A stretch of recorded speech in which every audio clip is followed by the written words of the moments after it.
হঠাৎ যদি আজরাইল হাজির হইয়া যায়, আজরাইল আলাইহিস সালামকে যদি আল্লাহ পাঠায় দেয়, আর আজরাইল আইসা যদি দেখি তোর হাতে নাচ গানের মোবাইল, তুই বসে বসে নাচ দেখতেছো, গান শুনতেছো, আজান হইতেছে, তোর গানের আওয়াজ বন্ধ হয় না, তোর নাটক বন্ধ হয় না, কত মেয়ের চরিত্রের উপরে আঘাত করতেছো, কত মানুষের জীবনটাকে দুনিয়ার থেকে বরবাদ করে দিয়েছো। আজরাইল যখন আসবে তোমার সামনে স্বাভাবিক অবস্থায় আসবে না।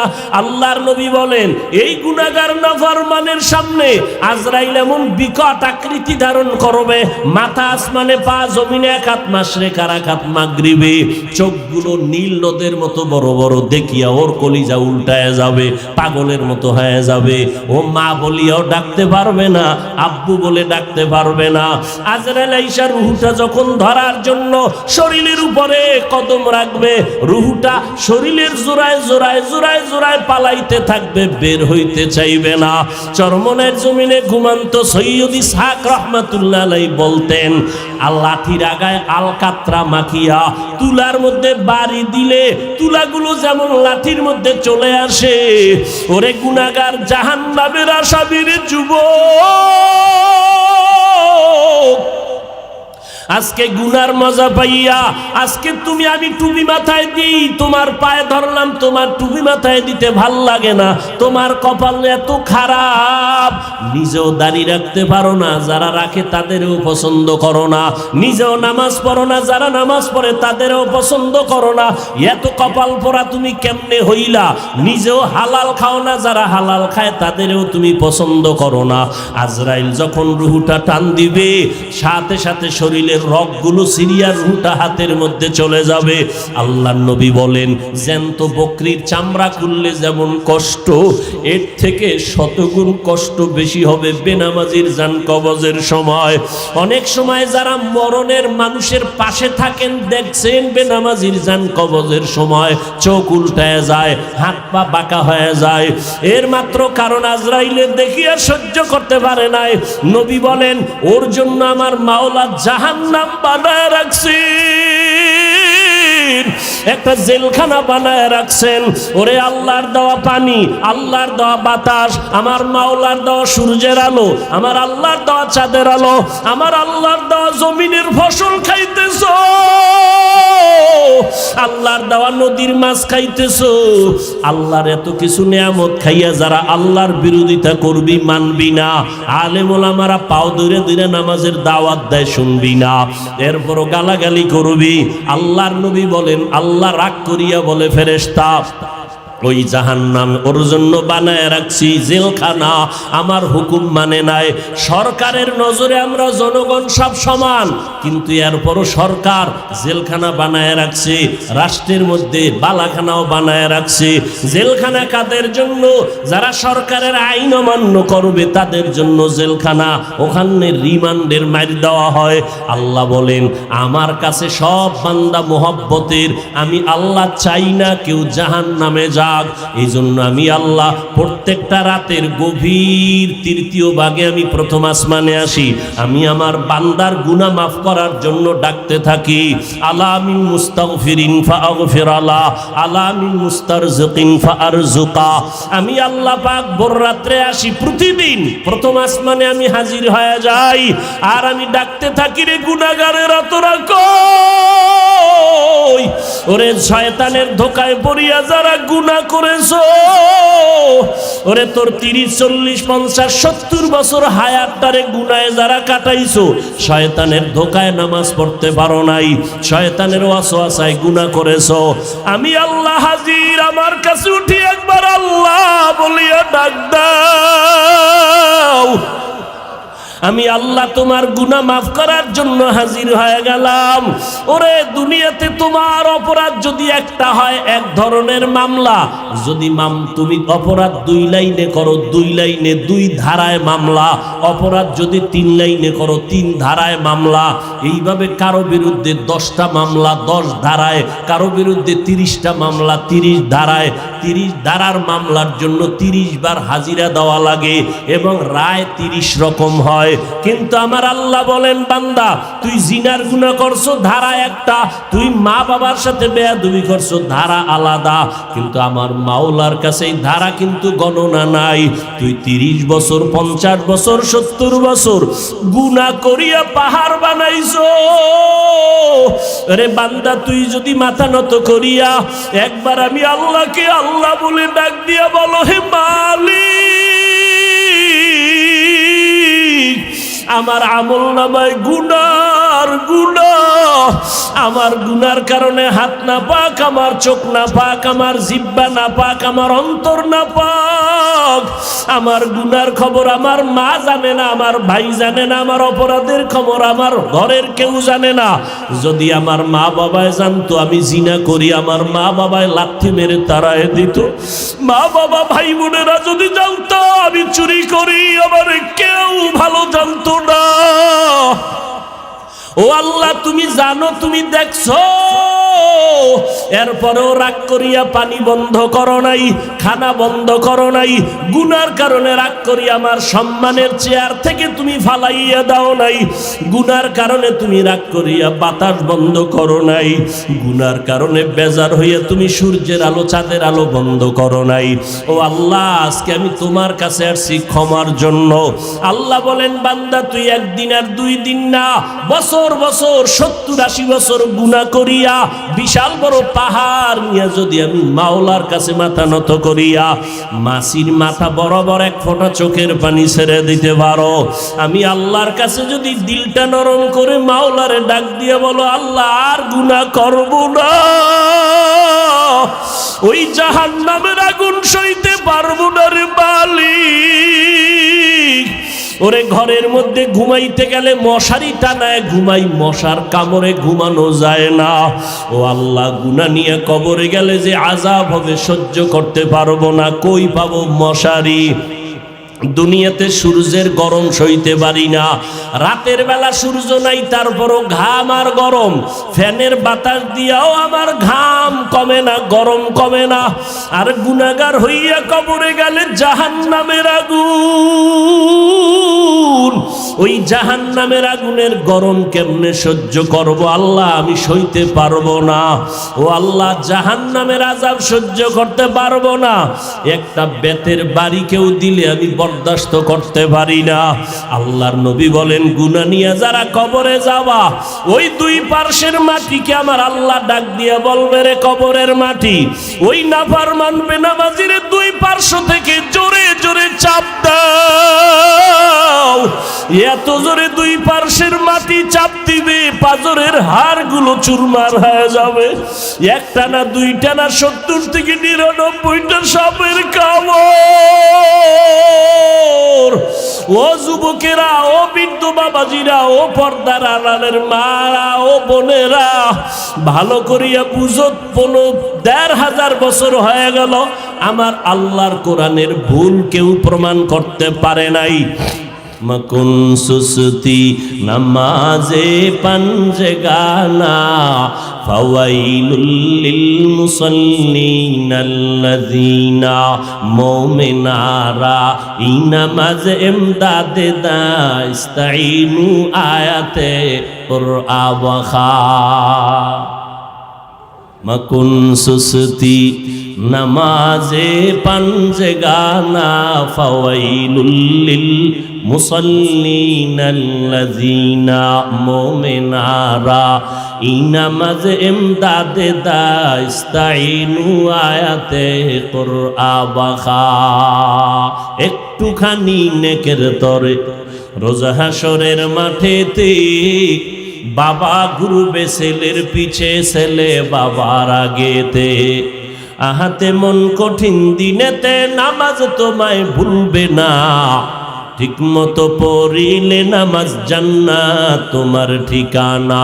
ঘুমের চেয়ে নামাজ ভালো, আর তুমি ঘুমাইও না, ঠিক মতো পড়িলে নামাজ জান্নাত তোমার ঠিকানা। আমার প্রাণের ভাই বোনেরা জলদি করে উঠে যাও, ওযু করে তাড়াতাড়ি নামাজ পড়তে লেগে যাও। নবী বেনামাজির শাফাআত করিবেন না, ঠিক মতো পড়িলে নামাজ জান্নাত তোমার ঠিকানা। এরে যুবক আল্লাহর গোলাম, আমিও মুসলমান, তুমিও মুসলমান। আমার আল্লাহ তোমার আল্লাহ এক, আমার নবী তোমার নবী এক, আমার কোরআন তোমার কোরআন এক, আমার ধর্ম তোমার ধর্ম এক, আমার কাবা তোমার কাবা এক। জমিনের মধ্যে মায়ের গর্ভ থেকে যেদিন আসছি ওই হালাতও তোমার আমার সবই এক। যেদিন বিদায়ের আওয়াজ হবে, তিনটা সাদা কাফনের প্যাকেট হবো, তাও এক, কালারও এক। কাফনে লেখা থাকবে না বক্তা সাহেবের লাশ, কাফনের উপরে লেখা থাকবে না এমপি সাহেবের লাশ। ওই কাফনে ঢুকার পর সব সমান হয়ে যাবে। হিন্দুদের ধর্ম আলাদা, আদর্শ আলাদা, ইহুদির ধর্ম আলাদা, আদর্শ আলাদা, খ্রিস্টানের ধর্ম আলাদা, আদর্শ আলাদা, মুসলমানের ধর্ম এক, আল্লাহ এক, নবী এক, কোরআন এক, কাবা এক। দুনিয়ার থেকে বিদায় বেলা কাফন হবে তিনটা, সংখ্যা এক, কালার হবে আলাদা না এক, কবরের সাইজও হবে এক, কবরের ভেতরে প্রশ্ন হবে তিনটা, তাও সবার বেলায় এক। আমাকে আলাদা প্রশ্ন, তোমাকে আলাদা না, না আমাকে যেই প্রশ্ন তোমাকেও সেই প্রশ্ন, হুজুরের যেই প্রশ্ন ছাত্রকেও সেই প্রশ্ন। প্রশ্ন হবে তিনটা, সবার বেলায় এক। তুমি কয় টাকার মালিক প্রশ্ন করা হবে না, তুমি কত শিক্ষিত প্রশ্ন করা হবে না, তোমার সম্মান কি পরিমাণ প্রশ্ন করা হবে না। প্রশ্ন সবার বেলায় তিনটা এক। রবের পরিচয় দাও, ধর্মের পরিচয় দাও, রাহমাতুল লিল আলামিনের পরিচয় দাও। তুমি আমি এক ধর্মের হইয়া তোমার আমার আদর্শ তো একই হওয়া দরকার, পোশাক এক হবে। অথচ তুমি প্যান্ট শার্টটাই পরো, আমি মদিনার লম্বা জামা পরি। আমি যদি ভুলে থাকি বলো, আমি প্যান্ট শার্টটাই লাগাই। সবাই এক পোশাকে থাকবো, কারণ আমাদের ধর্ম এক। তুমি এগুলো বুঝো না, বুঝানোর জন্য রাত নাই দিন নাই 12 মাস। আগে শীতের দিন ছাড়া ওয়াজ হইতো না, মসজিদ মাদ্রাসার প্যান্ডেল ছাড়া ওয়াজ হইতো না।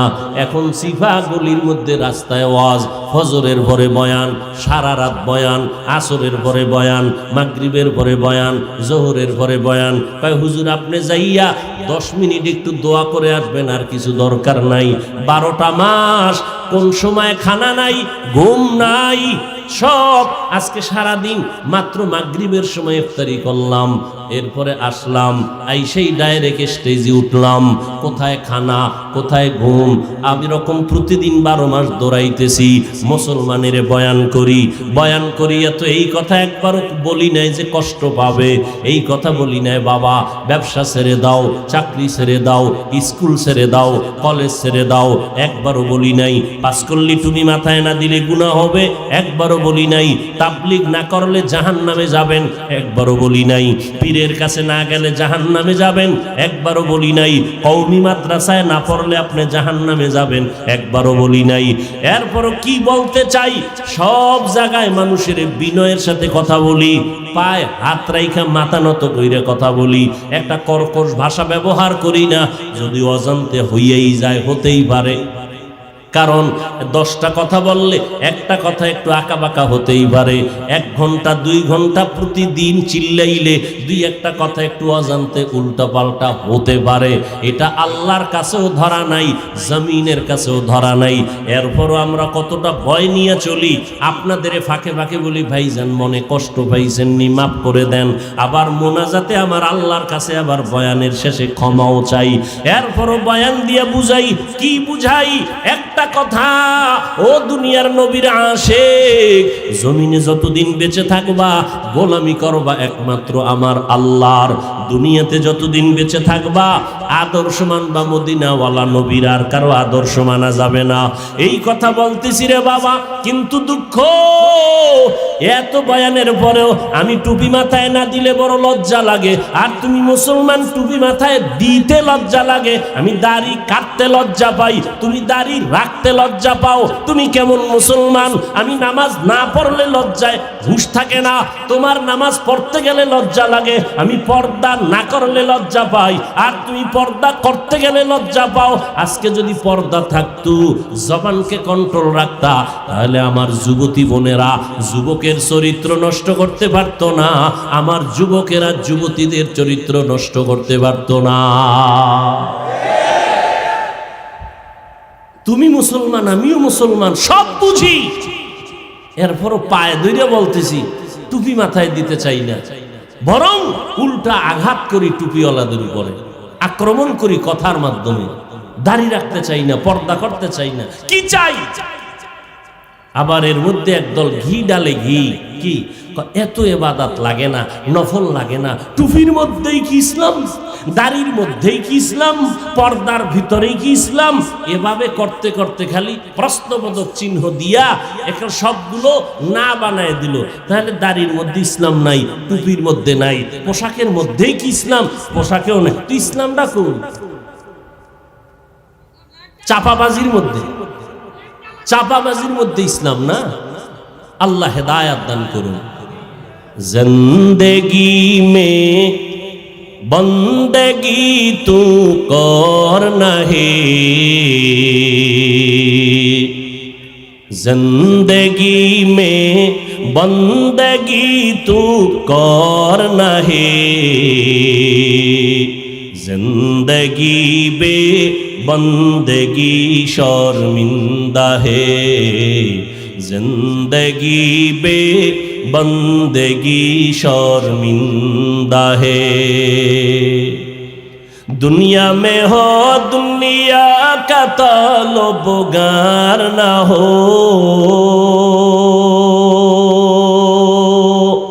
बाजार से गुजर हो खरीदार ना हो, दुनिया में हो दुनिया का तलबगार ना हो, बाजार से गुजर हो खरीदार ना हो। ये दुनिया एक मिसले कागज फूल है, ये दुनिया एक मिसले कागज फूल है, जिंदगी में बंदगी तू करना है, जिंदगी में बंदगी तू करना है, जिंदगी बे बंदगी शर्मिंदा है, जिंदगी बे बंदगी शर्मिंदा है, जिंदगी में बंदगी कुन बंदगी, जिंदगी शर्मिंदगी। बालिशे माथा लागाइया हिसाब करो, कय हुजूर हिसाबेर दिन शेष। आगे बालिशे माथा लागाइले एकटु चिंता करार समय हाते छिलो, किन्तु एखन कई चिंता करार समय नाई, गजबेर मोबाइलेर मोराकाबाय। कखन रात्र 3टा बाजलो मोबाइलवालार खबर नाई। এই মোবাইল নিয়া সারা রাত তাকায় তাকাইয়া কবিরা গুনাহ করে আমার যুবক। আম্মা জান কয় 3টা বাজে, ল্যাপের ভিতরে বাতি জ্বলে কেন? কয় মোরাকাবায় আছে। হাসিও না রে যুবক ভাই। হ্যাঁ, তুমি যদি তাকায়া দেখো একটা পানির কূপের কিনারা একটা শিশু বাচ্চা খেলতেছে, অথবা জ্বলন্ত আগুনের কিনারায়, তুমি দ্রুত গতিতে খুঁজবা এই বাচ্চা কার, তাড়াতাড়ি নাও। তুমি আগুনের কিনারার থেকে ধইরা কোলে নিবা, অথবা পানির কিনারার থেকে ধইরা কোলে নিবা, নিয়া লোক খুঁজবা গার্ডিয়ানকে। বাচ্চাটা এখানে খেলতেছে, কিন্তু বাচ্চা যে খেলার মজা পাইছে ওই মজা এখন আর তোমারে দেখতে পারে না, কামড় দেয়, চিমটি দেয়, কারণ খেলার মজা। কিন্তু বাবা ওই চিমটি খাইয়াও ও যদি তোমাকে লাথি দেয়, তারপরও তুমি আগুনের কিনারায় রাইখা যাবা না। এইটা তোমার বিবেক, এটা তোমার আকল, এটা তোমার আকল। কেউ বলতে হবে না, শিখাইতে হবে না, এটা তোমার আকল অ্যান্সার দিতেছে। তুই আমাকে যত কামড় দেস, চিমটি কাটো, লাথি মারো, তোরে রেখে যাব না, কারণ তুই জানো না, তোর সে আকল কম। আমি জানি এই খেলার মজা পাইয়া যদি আল্লাহ না করুন আগুনে পড়ে যাও, পানিতে পড়ে যাও, তোর জিন্দেগি বরবাদ, তোর মায়ের ঘুম হারাম, বাবার ঘুম হারাম হয়ে যাবে। ঠিক তেমনি ভাবে আল্লাহর কোরআন রসুলের হাদিস দিয়ে সমাজের চক্ষুষ্মান উলামায়ে কেরামরা তাকায়া দেখতেছে, ও উম্মত, তুমি আজকে দাড়ি কেটে বেপরদায় চলে গান বাজনা শুনে জাহান্নামের কিনারায় বসে খেলতেছে। আলেমরা পাও ধরে ধরে ডাকে, ফেরো, পাও ধরে ধরে বলে, আর নামাজটা ছাড়িও না রে বাবা, বেপরদায় চলিও না, মা বাবার সাথে বেয়াদবি করিও না। যদি এখন তুমি ওই মোবাইলে ওই গুনায় মজা পাইয়া, তুমি চ্যাটিং করতে মজা পাইয়া এখন আর হুজুরদের কথা তোমার কাছে ভাল লাগে না, তুমি এখন হুজুরের গালি দাও। হুজুর কয় তুই যত গালি দাও, যত বিরোধিতা করো, এই গালি খাইয়াও তো আমাদের মুরব্বীরা কথা বন্ধ করে নাই, আবু হানিফা কথা বন্ধ করে নাই, ইমাম বুখারী রহমাতুল্লাহ আলাই যাকে কাফের বলে ফতুয়া দিত, তারপরও তার দাওয়াত বন্ধ করে নাই। আমার নবীর রাস্তায় কাটা দিত, নবী দাওয়াত বন্ধ করে নাই। গালি দিত, নবী দাওয়াত বন্ধ করে নাই। কারণ আমার আকল, আল্লাহর কোরআন সত্য, রসুলের কথা সত্য। ওলামায়ে কেরাম তাকাইয়া দেখার পর বলে, বাবা তুমি যতই গালি দাও, তোমার তো জানা নাই, তুমি গুনার মজা পাইয়া খেলতে খেলতে খেলতে খেলতে হঠাৎ যদি আজরাইল হাজির হইয়া যায়, আজরাইল আলাইহিস সালামকে যদি আল্লাহ পাঠায় দেয়, আর আজরাইল আইসা যদি দেখে তোর হাতে নাচ গানের মোবাইল,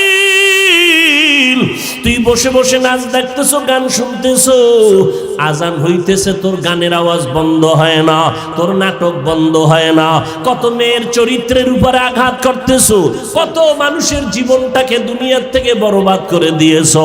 আজরাইল যখন আসবে, তোমার সামনে স্বাভাবিক অবস্থায় আসবে না।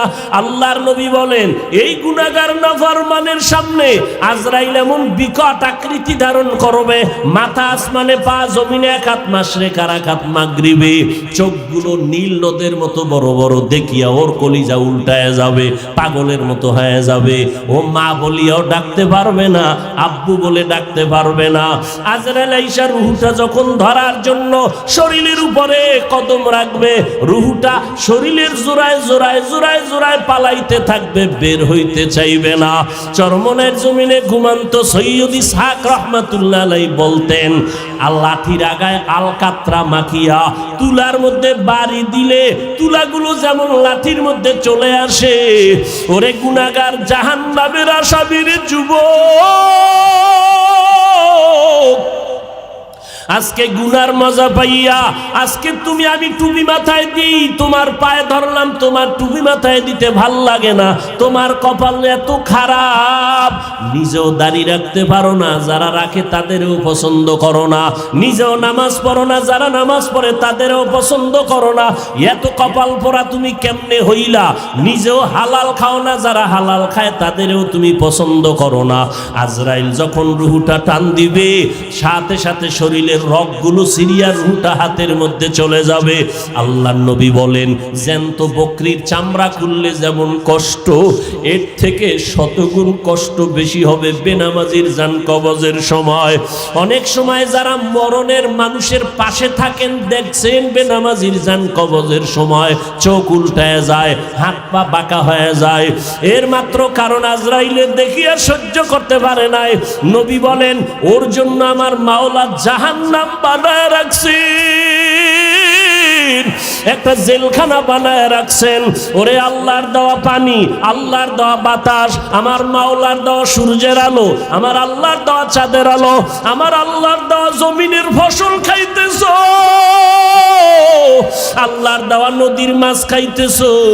আল্লাহর এত কিছু নিয়ামত খাইয়া যারা আল্লাহর বিরোধিতা করবি, মানবি না, আলেম ওলামারা পাও ধরে ধরে নামাজের দাওয়াত দেয়, শুনবি না, এরপরও গালাগালি করবি।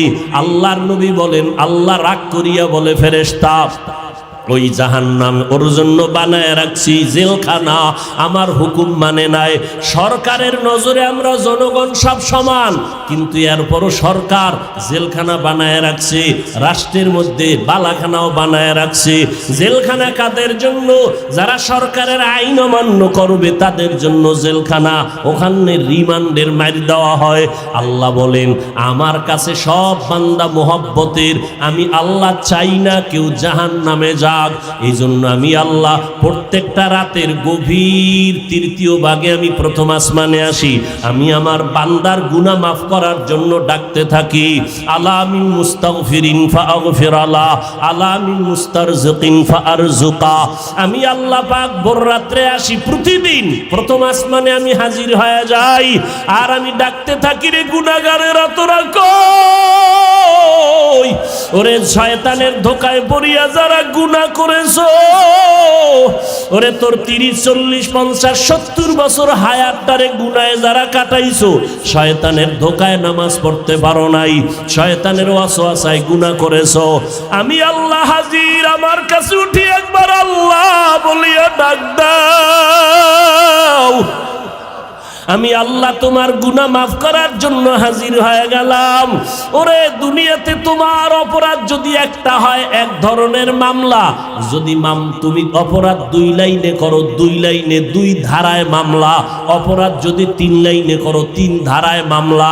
এইভাবে কারো বিরুদ্ধে 10টা মামলা 10 ধারায়, কারো বিরুদ্ধে 30টা মামলা 30 ধারায়।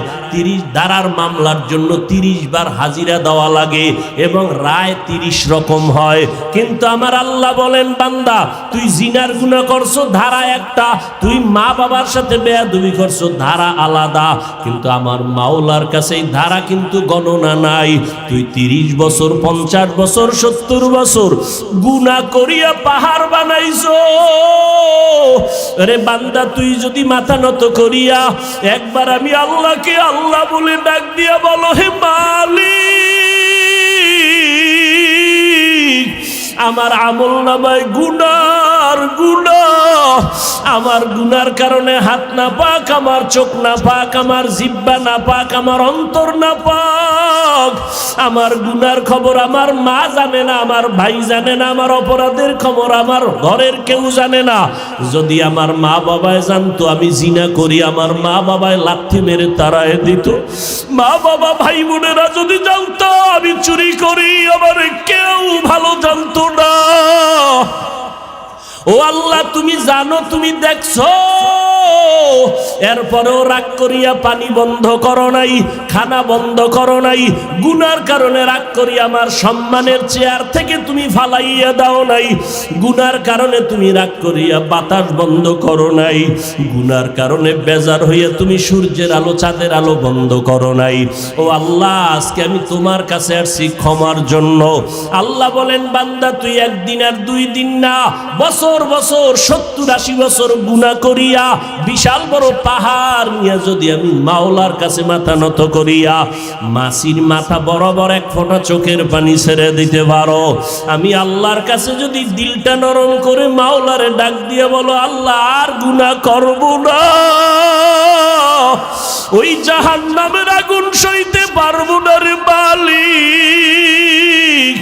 ওরে ঘরের মধ্যে ঘুমাইতে গেলে মশারি টানায় ঘুমাই, মশার কামড়ে ঘুমানো যায় না। ও আল্লাহ, গুনাহ নিয়ে কবরে গেলে যে আযাব হবে সহ্য করতে পারবো না, কই পাবো মশারি? দুনিয়াতে সূর্যের গরম সইতে পারি না, রাতের বেলা সূর্য নাই তারপরও ঘাম আর গরম, ফ্যানের বাতাস দিয়াও আমার ঘাম কমে না, গরম কমে না। আর গুনাহগার হইয়া কবরে গেলে জাহান্নামের আগুন, ওই জাহান্নামের আগুনের গরম কেমনে সহ্য করব আল্লাহ, আমি সইতে পারবো না। ও আল্লাহ, জাহান্নামের আযাব সহ্য করতে পারবো না। একটা বেতের বাড়ি কেউ দিলে আমি বরদাস্ত করতে পারি না। আল্লাহর নবী বলেন, গুনাহ নিয়ে যারা কবরে যাওয়া, ওই দুই পার্শ্বের মাটিকে আমার আল্লাহ ডাক দিয়ে বলবে, রে কবরের মাটি, ওই নাফরমান বেনামাজির দুই পার্শ্ব থেকে জোরে জোরে চাপ দাও। এত জোরে দুই পার্শ্বের মাটি চাপ দিবে, পাজরের হাড়গুলো চুরমার হয়ে যাবে। একটা না, দুইটা না, 70 থেকে 99টা সাপের কামড়। ও যুবকেরা, ও বৃদ্ধ বাবাজিরা, ও পর্দার আড়ালের মারা, ও বোনেরা, ভালো করিয়া বুঝো, 15,500 বছর হয়ে গেল আমার আল্লাহর কোরআনের ভুল কেউ প্রমাণ করতে পারে নাই। আজকেও যদি কোরআনের একটা ভুল কেউ বের করতে পারো রে বাবা, আমরা এখন দাড়ি কেটে ফেলবো, নামাজ বন্ধ করে দিব, প্যান্ট শার্ট টাই লাগাবো, কিন্তু আজও পর্যন্ত কোরআনের ভুল কেউ বের করতে পারে নাই। পারছে? বরং কোরআনের ভুল বের করতে গিয়া বহু বিধর্মীরা মুসলমান হয়ে গেছে, হয় নাই? মুসলমান হয়ে গেল। আল্লাহর কোরআন বলো, আল্লাহর সাক্ষী রেখে, আল্লাহর কোরআন সত্য না মিথ্যা? জবান খুলে বলো, সত্য না মিথ্যা? এ যুবকেরা জবাব দাও, পায়ে হাত রেখে বলছি, আমিও তো একটা যুবক, আমার মনেও তো চায় গান শুনি, কারণ গুনাহের আকর্ষণ আল্লাহ জন্মগতভাবে সবার মধ্যে দিয়ে রাখছেন। গুনাহ করার আকর্ষণ, নারীদের নাচ গান দেখলে আমার অন্তরও চায় আমি দেখি, কিন্তু কন্ট্রোল করি জাহান্নামের ভয়। টুপি মাথায় দিলে মাথা গরম হয়, তোমার থেকে বুদ্ধি মোটেও কমে নাই। তুমি তো কথা আবল তাবল বলো, আর আমরা 12টা মাস বয়ান করিয়াও তো একটা আবল তাবল কথা বলার চেষ্টা করি না। কোন কথার পরে কোন কথা বলবো এটা আমাকে ডায়েরিতে লেখাও নাই। মাওলার কাছে ভরসা করে পড়ছি, কোন কথার পরে কোন কথা হবে আল্লাহ বলাইতেছেন, ওই কথাই বলতেছি। এরে যুবক, আল্লাহর গোলামেরা, ভালো করিয়া বুঝো, তোমাদের থেকে আমাদের মাথা নষ্ট হয় নাই। মনে করিও না গো সম্মান কম। বলো, একজনের দাঁড়ায় বলো, তোমরা যারা নবীরে মানো না আর আমরা যারা মানি, নবীর আদর্শ জবাই করেছো, বেঈমানের পা চাটা গোলাম হইয়া চুল কাটিয়া ইন্দুর আর বান্দর হয়েছো। আমরা টুপি পরে থাকি 24 ঘন্টা, ঘুমের ঘরে গেল টুপি মাথায় দিয়া বালিশে ঘুমাই। ও আল্লাহর বান্দা, তুমি বলতেছো মাথা গরম হয়, আমিও বুঝি, তারপরও কেন ছাড়ি না? রসুলের মোহাব্বত, দাড়ি রাখলে যৌবনের ভাব চলে যায়, তোমার থেকে কম বুঝি না, এরপরও কেন কাটি না? আল্লাহর আযাবের ভয়।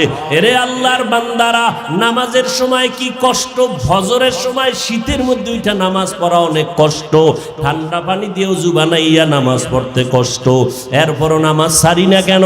আল্লাহর আযাবের ভয়। মরণের পরে আযাব হবে, আল্লাহর কোরআনের আয়াত। এরে নবীর উম্মতের দল, তোমাদের থেকে মাথা মতেও নষ্ট হয় নাই। এরপর আবার তুমি একটু দেখো না তাকাইয়া, তোমার ডানে বামে কত যুবক জীবনে মাদ্রাসায় পড়ে নাই, জেনারেল লাইনে পড়েছে, স্কুলে পড়ে, কলেজে পড়ে, চাকরি করে। তোমার মতো যুবক, সাক্ষী দাও, 5 বেলার নামাজি আছে না নাই? তুমি বিবেকটাকে প্রশ্ন করো, তুমি কেন পারো না রে বাবা? তোমার আমার মতো যুবক র্যাব, আর্মি, পুলিশ, বিডিআর এর চাকরি করে, 5 ওয়াক্ত নামাজ পড়ে, যত কাজ থাক জামাতে পড়ে, তুমি কেন পারো না? একটু জিজ্ঞাসা করো তোমার বিবেকটাকে। তোমার মতো যুবক রাস্তায় গাড়ি চালায়, সময় মতো নামাজ পড়ে, তুমি কেন পারো না? তোমার মতো যুবক শ্রমিকের কাজ করে, হাড় ভাঙ্গা পরিশ্রম করে, রমাজানে একটা রোজাও ভাঙ্গে না, নাই? তুমি কেন রোজা রাখতে পারো না? তারাবি পড়তে পারো না? নামাজ পড়তে পারো না? আসলে কি বলো, এইবার কি দলিল দিবা? এতদিন তো হুজুরদের একটু চাইপা রাখছো, হুজুর পারা যায় না, এখন আমাকে জবাব দাও।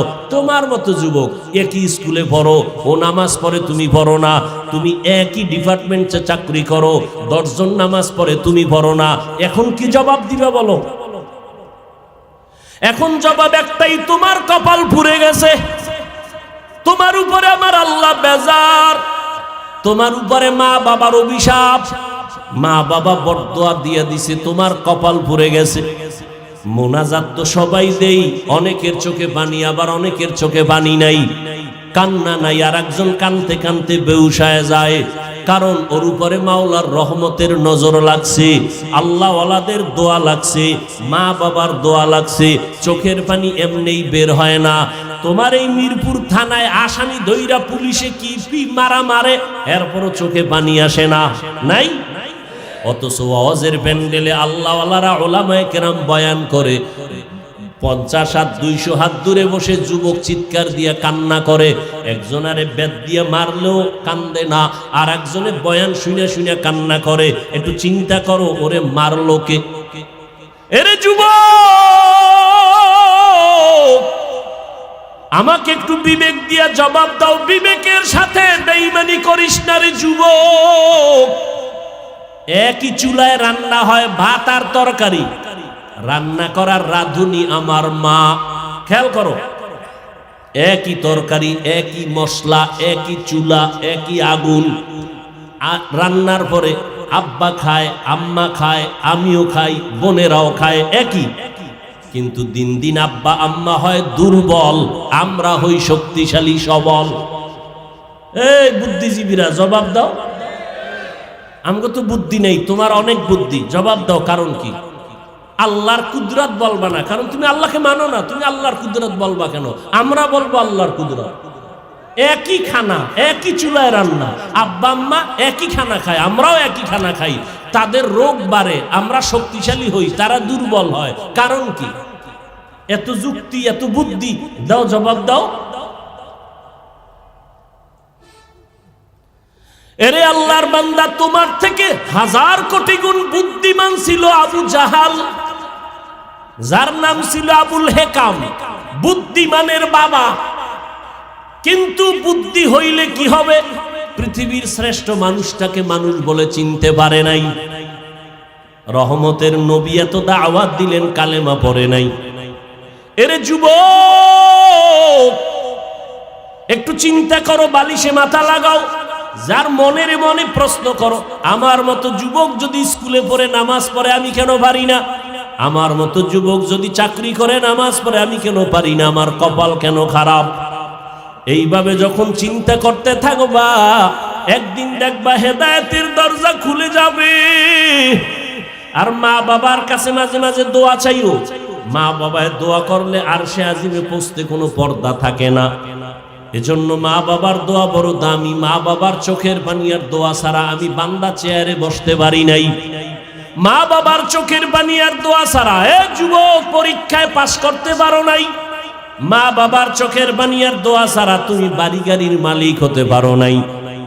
অতএব এখনো সময় আছে, তওবার দরজা খোলা, নেক আমল ধরো, শিরিক মুক্ত জীবন গড়ো, আল্লাহর মোহাব্বত নিয়ে চলো। চাকরি ছাড়া লাগবে না, স্কুল বন্ধ করা লাগবে না রে বাবা, মাদ্রাসায় আসার দরকার নাই। ভালো করে শুনো যুবক, পর্দার আড়ালের আম্মা জান আসেনি? আছে? এরে আম্মা জান, আপনারা আয়েশা রাদিয়াল্লাহু আনহার মতো ধন্য নারী, আপনারা খাদিজা রাদিয়াল্লাহু তাআলা আনহার মতো নারী, এরে আম্মা জান ফাতেমা রাদিয়াল্লাহু তাআলা আনহার মতো নারী, আপনারা উলামায়ে কেরামের মায়ের মতো মা। এই জমিনে আপনাদের মতো বহু নারী এই এলাকায় থাকে, 5 ওয়াক্ত নামাজ পড়ে, নাই? ভিন্ন আম্মারা আপনারা কেন পারেন না? এরে আম্মা জান, ও যুবতী বোনেরা, তোমার মতো যুবতী বোন আজান হলে মাথায় কাপড় দিয়া 5 বেলার নামাজ পড়ে, এরকম যুবতী বোন আছে না নাই? তুমি কেন যুবকের চরিত্র নিয়ে সিনেমিনে খেলো, মোবাইলের মাধ্যমে চ্যাটিং করো? এক আল্লাহর বান্দা বহুদিন হয়ে গেছে বিয়া করে না। ছোট ভাই একদিন ডাক দিয়ে কয়, বয়স এত বেড়ে গেল ভাইজান, আপনি বিবাহ করেন না কেন? মা বোনেরা ভালো করে শুনেন, যুবকেরাও শুনো বাবা। বড় ভাই ডাক দিয়ে কয়, আমি বিবাহ করব, পছন্দের কোনো মেয়ে পাই না। ছোট ভাই বুঝতে পারছে মনে হয় যেন সম্ভ্রান্ত পরিবারের মেয়ে লাগবে, একটু টাকাওয়ালা। ডানে বামে খোঁজ দিয়ে এক প্রস্তাব দিল, অমুক বাড়ির মেয়ে বড় ভালো। বড় ভাই বলে, না আমি এ মেয়ে বিয়া করব না। বলে অনেক সুন্দরী। সুন্দরী চাই না তো কি চাও? হ্যাঁ, বড় ভাই বলে বিয়া করতে চাই, আমার সীমানা প্রায় পারাইয়া যাইতেছে, বিবাহের বয়স অনেক আগেই হয়ে গেছে, করি না, কারণ আমি এমন একজন আল্লাহর বান্দি যুবতী মেয়ে চাই। ছোট ভাই বলে, কেমন মাইয়া চাও? কয়, আমি এমন একটা মেয়ে চাই যেই মেয়ে আমার স্ত্রী হইয়া আমার হাতটা ধরে আমাকে জান্নাতের ভিতরে ঢুকায় দিবে, আমাকে জান্নাতের পথে নিবে। আর এমন একটা মেয়েকে বিয়া করব যেই মেয়েটা আমাকে একটা পুত্র সন্তান উপহার দিবে, যেই সন্তানটা উম্মতের জান্নাতের পথ দেখাবে। ছোট ভাই কয়, তোমার কপালে বিয়া নাই। চলে গেল। এই বিয়া নিয়ে এখন আর কথা বলে না। কিন্তু বড় ভাই ডাক দিয়ে কয়, শোন, আমার অন্তরের নিয়ত যদি সঠিক হয়, ইনশাআল্লাহ আমি আজ না কাল এমন মেয়ে পেয়ে যাব, যদি আমার নিয়তে ভেজাল না থাকে। এভাবে ধৈর্য ধারণ করলেন। দীর্ঘ কিছুদিন পরে পার্শ্বে এক এলাকায় চলে গেল, শুনছে ওখানে এক আল্লাহওয়ালা আসছেন, বড় বুজুর্গ, দোয়া করলে কবুল হয়ে যায়। দোয়ার জন্য চলে গেল। গিয়ে দেখে হুজুর মসজিদে ওজিফা পালন করে, আমলে আছেন। সালাম, হুজুর আমি অমুক এলাকার এক বান্দা যুবক, আসছি আপনার দোয়া নেওয়ার জন্য। বিবাহ করেছো নাকি? বলে না, করি নাই, দোয়া করবেন। হুজুরের সাথে কথা বলতেছে, ঠিক এমন টাইমে পর্দার আড়াল থেকে মসজিদের জানালা দিয়া একটা যুবতী মেয়ে সালাম দিল, আসসালামু আলাইকুম। হুজুর বলে, কে? বলে, আমি এই এলাকার এক যুবতী মেয়ে। কি চাও? হুজুর একটু দোয়ার জন্য আসছি, আমার আব্বাজান বড় অসুস্থ। তাই নাকি? বলে, হ্যাঁ। হুজুর ওখানে প্রায় সময় আসেন, মানুষকে দাওয়াত দেন, মসজিদে আমল করেন, মোটামুটি পরিচিত। এইবার মেয়ে কয়, হুজুর দোয়া করবেন, আল্লাহ পাক রব্বুল আলামিন আমার জন্য যেন ভালো একটা পাত্রের আয়োজন করেন। কয়, তুমি কেমন পাত্র চাও? কয়, হুজুর আমার বিবাহের জন্য আমি এমন একটা পুরুষ যুবক চাই,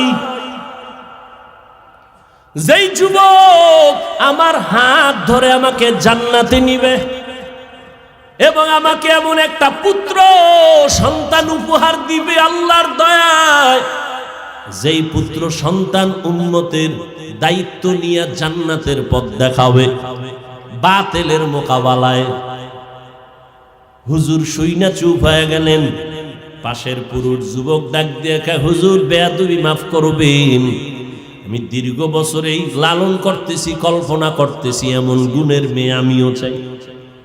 হুজুর বলে, মেয়ের ফ্যামিলি গরিব, আমার গরিব টরিব লাগবে না, আপনি যদি দয়া করে ব্যবস্থা করে দেন আমি আলহামদুলিল্লাহ রাজি হয়ে যাব। আলহামদুলিল্লাহ ব্যবস্থা হয়ে গেল, যুবক যুবতীর সাথে বিয়া হয়ে গেল। এই দুইজনার সংসার শুরু হয়ে গেল। এই যুবক আর যুবতীর দাম্পত্য জীবন সুখময় জীবন। ফজরের সময় ঘুম থেকে একজন যদি উঠতে না পারে, স্ত্রী যদি আগে উঠে, স্বামীকে কয়, উঠো, আল্লাহর সাথে একটু মোলাকাতের কথা বলার চেষ্টা করো। অতিও গভীর হয় রজনী যখন, নীরবে প্রভুর নাম জপিও তখন।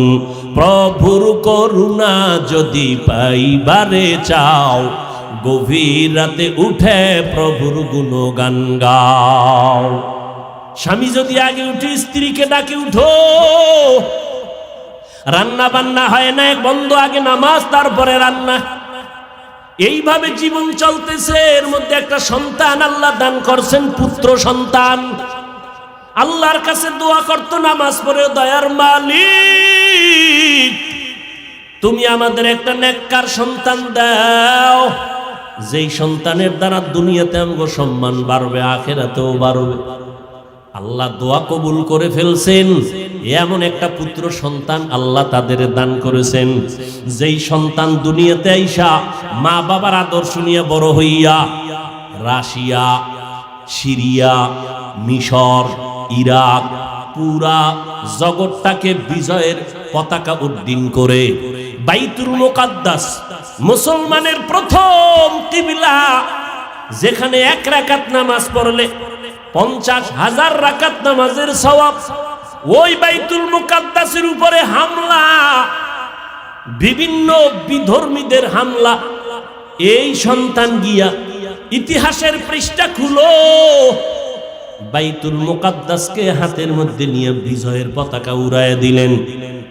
ইতিহাসবিদরা বলেন এর মতো বীর যোদ্ধার ইতিহাস এত স্মরণীয় যে কিয়ামতের আগে এরকম বীর আসবে কিনা জানা নাই। ওই সন্তানের নাম সুলতান সালাউদ্দিন আইয়ুবী। গুগলে সার্চ দাও, সালাউদ্দিন আইয়ুবীর ইতিহাস পড়ো, দেখো কে সে সালাউদ্দিন আইয়ুবী। রাষ্ট্র পরিচালনা করেছে, ওই সিরিয়া মিশর বিজয়ের পতাকা উড্ডীন করেছে, বাইতুল মুকাদ্দাসকে হাতের মুষ্টির মধ্যে নিয়ে গেল, বেঈমানদের দখল থেকে, অত্যাচার থেকে মুসলমানকে পরিত্রাণের জায়গায় নিয়ে আসলো। এরে যুবক আল্লাহর গোলাম, মনটা কি স্থির করা যায় না? অন্য মেয়ের চরিত্র যদি তুমি নষ্ট করো, তোমার বোনের চরিত্র তার একজন নষ্ট করতে পারে, তুমি এটা চিন্তা করো। এরে যুবতী বোনেরা, কত যুবকের চরিত্র নষ্ট করতেছো। তোমার ভাইয়ের চরিত্র যদি কেউ নষ্ট করে তুমি কেমন মনে করবা? এইভাবে যদি একটু চিন্তা করো, তাহলেই তোমার অন্তরটা ঠিক হয়ে যাবে।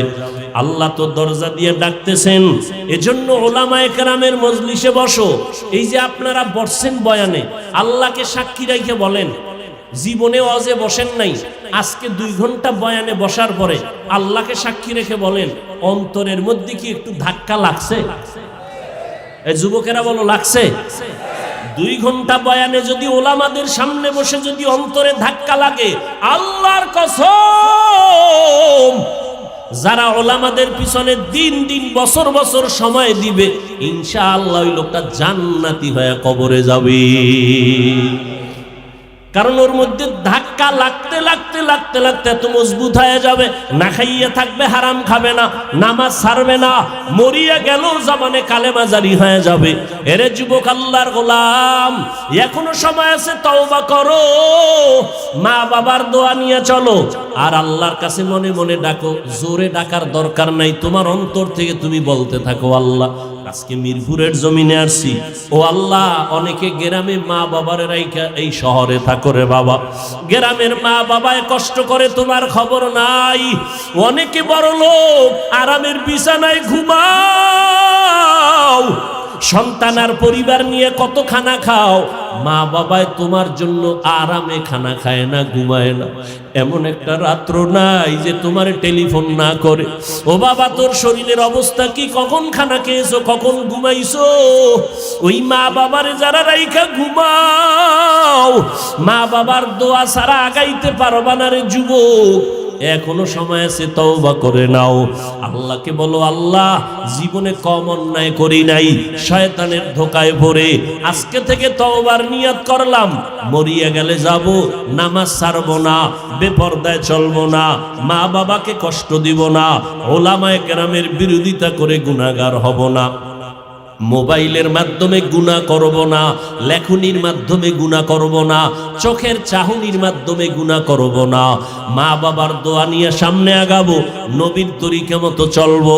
আমার মতো স্কুলে পড়ুয়া যুবক যদি নামাজ পড়ে, আমি কেন পারবো না? ও আল্লাহ, আপনি তৌফিক দান, আজকে থেকে নামাজ ছাড়বো না। বাসায় গেলে মাকে গিয়া বলবা, মা তুমি আমার মাথায় হাত দিয়া দোয়া করে দাও। আজকে ময়দানে কত আল্লাহর বান্দারা কানলো, আমার চোখে পানি নাই, মা গুনার কারণে বুঝি আল্লাহ বেজার, তুমি দোয়া করিয়া দাও। মা যদি দোয়া করিয়া দেয় তাহলে তোমার কপাল খুলিয়া যাবে। তুমি ডাক্তার হও বাধা নাই, ইঞ্জিনিয়ারিং পড়ো বাধা নাই, প্রফেসর হও বাধা নাই, সাংবাদিক হও বাধা নাই। তবে অনুরোধ, আদর্শ নিয়ে চলো মদিনার আদর্শ। সময় মতো নামাজটা পড়ে নিবারে বাবা। মুরব্বীদের সামনে কোনো ভালো খারাপ আচরণ করবা না, ওলামায়ে কেরামের বিরোধিতা করে গুনাহগার হবা না, দেশের বিরুদ্ধে জাতির বিরুদ্ধে কোনো ষড়যন্ত্র করবা না। আল্লাহর আযাবের ভয় নিয়ে তুমি তওবা যদি করতে পারো, এক ফোঁটা চোখের পানি ছাড়তে পারো, আল্লাহ মুহূর্তে তোমার তওবা কবুল করে নেবেন, জীবনের গুনাহগুলো মাফ করে দিবেন। ও আল্লাহর বান্দারা, ও পর্দার আড়ালের আম্মা জানেরা, বোনেরা, আল্লাহর কাছে তওবা করেন, জীবনে কারো হক নষ্ট করবেন না, চরিত্রের উপর আঘাত দিবেন না, স্বামীর খেদমতে স্বামীর মালের হক ঠিকমতো রক্ষা করবেন, সন্তানের হক ঠিকমতো আদায় করবেন। আপনার সন্তান ডাক্তার হবে আলহামদুলিল্লাহ, আপনার সন্তান ইঞ্জিনিয়ার বানাবেন আলহামদুলিল্লাহ, তবে অনুরোধ, বেয়াদব বানাবেন না। আপনার সন্তানের আচরণে যেন উলামায়ে কেরাম কষ্ট না পায়, আপনার সন্তানের ব্যবহারে যেন এলাকার মুরব্বীরা কষ্ট না পায়, আপনার সন্তানের কারণে আপন বন্ধু বান্ধবরা যেন কষ্ট না পায়। বরং আপনার সন্তানকে এমন আদর্শ দিয়া যাবেন, সন্তানের ব্যবহারে সবাই দোয়া করবে, খুশি হয়ে যাবে, দিলে শান্তি লাগবে। এমন একটা সন্তান আদর্শ ডাক্তার বানায় যান, আদর্শ ইঞ্জিনিয়ার বানায় যাবেন। ও যুবকেরা, জবানকে হেফাজত করো, আল্লাহর কাছে বলতে থাকো, আল্লাহ তুমি মেহেরবানি করে আমাকে কবুল করে নাও। আল্লাহর কাছে ব্যবসায়ী ভাইরা, ব্যবসার জায়গায় বসি আমার আল্লাহর হুকুম মতো চলেন, নামাজটা ঠিক মতো পড়েন, দেখবেন অল্প টাকায় বরকত অনেক বেশি হবে। কাস্টমারের সাথে খারাপ আচরণ করবেন না, ধোঁকা দিবেন না। আল্লাহর কাছে এভাবে বলতে থাকেন, আল্লাহ যেইভাবে ব্যবসা করলে দুনিয়াতে শান্তি পাবো, সম্মান বাড়বে, আখিরাতে নবীজির সাথে জান্নাতে থাকতে পারবো, ওইভাবে ব্যবসা করার তৌফিক দাও। মানুষের সাথে ভালো আচরণ করার তৌফিক দাও। তুমি তৌফিক না দিলে সম্ভব হবে না। এইভাবে তওবার নিয়ত যদি অন্তরে থাকে, তবে একটা চিরচরিত সত্য কথা, আবু জাহাল নবীজিরে 13টা বছর দেখলো, বয়ান শুনলো, নবীর সব কিছু জানলো, এরপরও কালেমা পড়লো না। অন্যদিকে ওমরের মতো বান্দা নবীর গর্দান কাটতে আসিয়া কালেমার রশি গলায় লাগাইয়া নবীজির জন্য এত পাগল, নবীর কাছে তওবা করিয়া জান্নাতের টিকিট নিয়ে নিল। এই ওমরের এত সম্মান আল্লাহ বাড়ায় দিয়েছেন। ঠিক কিয়ামত পর্যন্ত আবু জাহাল থাকবে না ঠিকই, কিন্তু আবু জাহালের কঠিন অন্তরের মতো কিছু অন্তরালা মানুষ জমিনে থাকবে। হাজারো বয়ানে তাদের দিলটা নরম হবে না, তওবা নসিব হবে না, বরং বয়ান শুনিয়া বাইরে গিয়া বিরোধিতা করবে, এই সমস্যা ওই সমস্যা, এই ভুল সেই ভুল, আসলে নিজের গুনার কথা একবারও চিন্তা করবে না। আর একদল বান্দা থাকবে কিয়ামত পর্যন্ত ওমরের চরিত্রের, এরা গুনাহ নিয়ে প্যান্ডেলে ঢুকবে, হঠাৎ করিয়া যখন জাহান্নামের ভয় অন্তরে ঢুকবে, তখন পাগলের মতো হয়ে যাবে, আমি কইছিলাম আমার জীবনটা তো এত খারাপ ছিল না, আমি দুনিয়াতে আসছিলাম কত পবিত্র, মা বাবায় কত আদর করেছিল, আমার স্কুলের লেখাপড়ার জীবনটা কত ভালো ছিল, শিক্ষকরা কত আদর করত, আজকে আমি এত খারাপ, আমার মা বাবা আমারে বেশি ভালো জানে না অন্যায় করার কারণে, কারণ আমি মা বাবার সাথে ভালো আচরণ করি না, ভাই বোনের সাথে ভালো আচরণ করি না, আমি এত খারাপ কেন হয়ে গেলাম। ময়দানে আইসা লুটাইয়া কাঁদবে আর বলবে, আল্লাহ আমি আজকে গুনাহ নিয়ে বাসায় যাব না। ও আল্লাহ, মরণের বিছানায় গুনাহগার হইয়া শুইতে চাই না রে মালিক, আজকে আমি একা রুমে থাকতে পারি না, ভয় পাই, আর ওই অন্ধকার কবরে একা কেমনে থাকবো, বালিশ নাই, বিছানা নাই, বাতি নাই, অন্ধকার, দুনিয়াতে আমি অন্ধকারে একা থাকতে পারি না। আমি কেমনে কবরে থাকবো রে আল্লাহ, আমি আর গুনাহ করব না, আর কারো হক নষ্ট করব না। আয় আল্লাহ, হাতের দিয়ে গুনাহ করব না, চোখের গুনাহ করব না, জবানের গুনাহ করব না। ও আল্লাহ, তুমি মাফ করিয়া দাও। এইভাবে ওমরের চরিত্রওয়ালা মানুষগুলো পাগলের মতো কান্না শুরু করবে। নবী বলেন, কান্না যদি না আসে কান্নার বাহানা করো, আর ডানে বামে যদি কান্নাওয়ালা কাউকে পাও হাত বাড়াইয়া দোয়া চাও। ও কান্নাওয়ালা ভাই, আমার জন্য দোয়া করো, আল্লাহ যেন আমাকে মাফ করিয়া দেয়। হেদায়েতের মালিক আমার আল্লাহ। কোনো পীরের হাতে হেদায়েতের চাবি নাই, কোনো বক্তার হাতে হেদায়েতের চাবি নাই। আল্লাহ যার সিনাটা খুলে দিবেন সে হেদায়েত নিয়েই চলবে। মরিয়া গেলে দাড়ি কাটবে না, বেপরদায় চলবে না, মা বাবার সাথে বেয়াদবি করবে না, ওলামাদের সাথে বেয়াদবি করবে না, দেশ ও জাতির বিরুদ্ধে ষড়যন্ত্র করবে না। ও আল্লাহর বান্দারা, মুনাফিকি যদি না থাকে, খাঁটি মনে তওবার নিয়ত যদি থাকে, খাঁটি তওবার নিয়ত যাদের আছে তাদেরকেই বলবো একটু দুটো হাত আমার আল্লাহকে দেখাইয়া দাও। আয় আল্লাহ, আমাদের তওবা কবুল করে নেন, আমাদের হাতগুলো কবুল করে নেন। একটা হাতেরও গুনার কারণে ফিরাইয়া দিয়েন না রে মালিক। আমার কলিজার যুবকগুলোরে কবুল করে নেন, নবীর আদর্শওয়ালা বানাইয়া দেন। আয় আল্লাহ, গুনার কারণে দিলটা পাথর, চোখে পানি নাই, কান্নাওয়ালা চক্ষু দান করেন আল্লাহ। শয়তানের ধোঁকার থেকে বাঁচিয়া থাকার তৌফিক দান করেন। মরণ পর্যন্ত সুন্নতি জিন্দেগির উপরে চলার তৌফিক দান করেন। আমিন। আলহামদুলিল্লাহি রাব্বিল আলামিন। والصلاة والسلام على سيد الأنبياء